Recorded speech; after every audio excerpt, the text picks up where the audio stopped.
लड़की देवर की बात सुनकर एकदम रुक गई और कहा, अगर तुम मेरी मशीन ठीक कर दो तो तुम्हारी मेहरबानी होगी। लड़की की इस बात पर मेरा देवर मशीन चेक करने लगा। तुम्हारी मशीन को जंग लग चुका है, ये तो बुरी तरह जाम हो चुकी है। देवर की बात पर लड़की हैरानी से इसे देखने लगी। मतलब तुम? लड़की के पूछने पर देवर हंस पड़ा और कहने लगा, नहीं भी, इस काम का तो मैं माहिर हूँ। लड़की की बात पर देवर कहने लगा, ये मशीन मेरे कमरे में ले आओ, मैं वही ठीक करूँगा।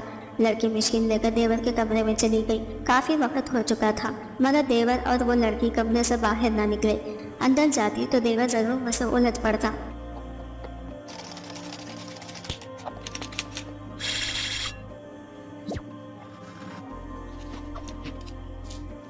मेरा नाम नाजिया था।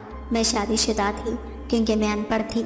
पढ़ी लिखी होती तो कहीं नौकरी करके घर का खर्चा उठा लेती और मैं अपने मोहल्ले की औरतों के कपड़े सिलने लगी। थोड़े दिनों में ही मेरे पास अच्छा खासा रश लग गया। लेकिन इनमें से एक लड़की की मशीन खराब हो गई। मैंने इस लड़की की मशीन खुद से ठीक करने की बहुत कोशिश की मगर मशीन ठीक ना हुई। वो लड़की भी जाने लगी। मगर इसी वक्त मेरा देवर खाना खाने के लिए घर आ गया। मैं किचन में आकर इसके लिए खाना गर्म करने लगी। तभी मैंने खिड़की से देवर को देखा। लड़की की बात सुनकर मेरा देवर कहने लगा, अरे ये क्या बात हुई, बाहर से मशीन ठीक करवाने की क्या जरूरत है जब घर में बंदा बैठा हुआ है। लड़की देवर की बात सुनकर एकदम रुक गई और कहा, अगर तुम मेरी मशीन ठीक कर दो तो तुम्हारी मेहरबानी होगी। लड़की की इस बात पर मेरा देवर मशीन चेक करने लगा। तुम्हारी मशीन को जंग लग चुका है, ये तो बुरी तरह जाम हो चुकी है। देवर की बात पर लड़की हैरानी से इसे देखने लगी। मतलब तुम? लड़की के पूछने पर देवर हंस पड़ा और कहने लगा, नहीं भी, इस काम का तो मैं माहिर हूँ। लड़की की बात पर देवर कहने लगा, ये मशीन मेरे कमरे में ले आओ, मैं वही ठीक करूँगा। लड़की मशीन लेकर देवर के कमरे में चली गई। काफी वक्त हो चुका था मगर देवर और वो लड़की कमरे से बाहर ना निकले। अंदर जाती तो देवर जरूर मुझसे उलझ पड़ता। कुछ देर तक मैंने सब्र किया मगर काफी देर गुजर गई। इतनी देर आखिर थककर मैं देवर के कमरे की तरफ जाने लगी। तभी वो लड़की मशीन लेकर बाहर निकली और कहा, भाभी जी मशीन ठीक हो गई। एक दिन मैं कपड़े सिलाई कर रही थी, फिर से इसी लड़की की मशीन खराब हो गई। मगर इसी वक्त मेरा देवर घर आ गया। मैं बाहर निकली तो देवर बाहर नहीं था। एक लड़की खिले कहने लगी कि वो तो अभी तक कमरे में बाबू की मशीन ठीक कर रहे हैं। इसने कमरे की तरफ इशारा किया तो मुझे हैरत हुई क्योंकि अभी तक वो दोनों अंदर थे मगर वो मेरे जाने से पहले ही कमरे से बाहर निकल आए। देवर बाहर निकला तो मैंने इससे कहा कि तुम बैठो, मैं अभी तुम्हारे लिए खाना गर्म करके लाती हूँ। मगर देवर कहने लगा, नहीं भाभी, मेरा पेट भर चुका है। पता नहीं इसने कहाँ से पेट भर लिया था। मैं दिल में सोचने लगी। तभी मेरी नज़र इन लड़कियों पर पड़ी जबकि बानू के साथ सरगोशी में बातें कर रही थी। बानू परजोश होकर इन्हें कुछ बता रही थी और इसका चेहरा शर्म से लाल था। मगर मैं देख रही थी कि सिलाई करने वाली लड़कियों की मशीन कुछ ज़्यादा ही खराब होने लगी थी। इन्हें बहुत बार समझाया था वो मशीन को ठीक तरीके से चलाएं मगर हर दिन किसी न किसी लड़की की मशीन खराब हो जाती थी। मेरी बात सुनकर जवाब में एक लड़की कहने लगी, भाभी आज आपका देवर आएगा तो हम सब इससे अपनी मशीनें ठीक करवा लेंगे। इस लड़के के चेहरे पर दबी दबी मुस्कुराहट थी जिसे मैं ना समझ सकी। मैं इस वक्त कपड़ों को चेक कर रही थी इसलिए कह दिया, हाँ मेरी तरफ से इजाज़त है, जल्दी अपनी मशीनें ठीक करवा लो। ये सुनकर ना जाने क्यों लड़कियां खुश हो गईं। देवर आया तो सब इसके पीछे पड़ गई। वो कहने लगा, मैंने सबका ठेका नहीं ले रखा, जाओ किसी और से अपनी मशीन बनवा लो, वैसे भी तुम सब मुझसे मुफ्त में अपना काम करवाती हो। देवर की बात पर मैं मुस्कुराने लगी जबकि सारी लड़कियों के मुंह लटक गए। हम सब तुम्हारे बदले में क्या दे सकती हैं? लड़कियां खुश हो गई तो मेरा देवर कहने लगा, कुछ ना कुछ तो देना पड़ेगा। फिर मैंने सारी लड़कियों से कहा, जल्दी से अपना काम करो, तब तक मैं अपने देवर का खाना गर्म कर लूँ।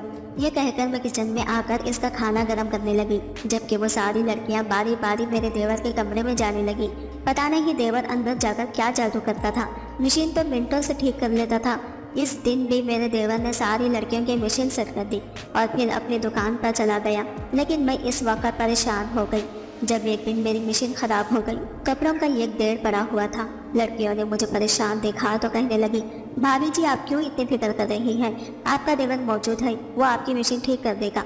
ये कहकर वो लड़कियां आपस में सरगोशी करने लगी। मैं समझ नहीं पाई मगर कई दिनों से देख रही थी ये सारी लड़कियां बहाने बहाने से मेरे देवर के आगे पीछे फिरती थी। सारा दिन मेरा देवर घर पर तने होता था मगर जैसे ही मेरा देवर दोपहर को खाना खाने घर आता था इन लड़कियों को जैसे पन लग जाते थे। सारी के सारी काम छोड़कर बहाने बहाने से इसे देखने लगती थी। मगर जब से मेरा देवर इन लड़कियों की मशीन ठीक करके देने लगा था ये लड़कियां काम के बाद मेरे घर आती थी और कोई ना कोई खाने की चीज़ दे जाती थी। इसलिए मैंने इन लड़कियों को डांट दिया और कहा, मेरी मशीन खराब है, मगर तुम लोगों ने काम क्यों बंद कर दिया है? जबकि मैं अपने देवर के घर आने का इंतजार करने लगी। किचन में जाकर सब्जी उठाई और इन लड़कियों के पास बैठकर काटने लगी। जब मैंने बानू को एक लड़की के कान में ये कहते सुना, काश भाभी के बजाय आज मेरी मशीन खराब हो जाती।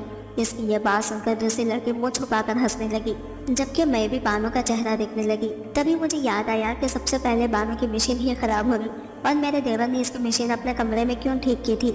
इस बात ने मुझे अब हैरान परेशान कर दिया था। दोपहर हुई तो मेरा देवर घर आ गया और इसका बेसब्री से इंतजार कर रही थी। इसलिए देवर ने जो ही घर में कदम रखा, मैंने इससे कहा, आज तुम्हारी भाभी की मशीन खराब हो गई है, जल्दी से इसे चेक करो। देवर ने एक नज़र मुझे देखा और फिर मेरी मशीन की तरफ बढ़ गया। मेरा देवर मशीन ठीक करता था। इसने मेरी मशीन चला के देखी, मशीन ने अब भी कपड़ा फंसा दिया था। देवर कहने लगा, भाभी आपकी तो मशीन को जंग लग चुका है, रवां करनी पड़ेगी। मैं कोरी अनपढ़ थी, भला खाक समझती कि मशीन रवां कैसे होती है। इसलिए देवर से कहा कि मुझे इन बातों की ज़्यादा समझ नहीं है, इसलिए जो भी करना है जल्दी करो। मेरी बात के जवाब में देवर कहने लगा, भाभी आप अपने देवर के होते हुए टेंशन क्यों ले रही हैं? मैं अभी इसे ठीक कर देता हूँ। थोड़ी देर बाद देवर कहने लगा, भाभी ये यहाँ ठीक नहीं होगी, इसे मेरे कमरे में ले चले। देवर की बात पर मैं चौंक कर इसे देखने लगी।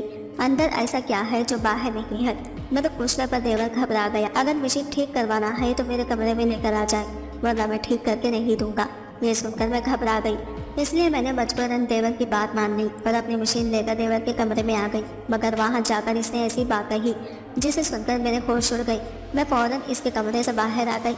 मैं इसकी भाभी थी, मगर मैंने अपने सास ससुर से कहा कि आपका बेटा बच्चा नहीं है, बल्कि जवान हो चुका है, वो कोई गलती कर बैठे, हमें इसकी शादी कर देनी चाहिए। मगर सास कहने लगी, उसके लिए लड़की कहाँ से लाएंगे? मैंने कहा, आप इसकी फिक्र छोड़ दें, आप जिसको बच्चा कह रही हैं वो पहले ही अपने लिए लड़की पसंद कर चुका है।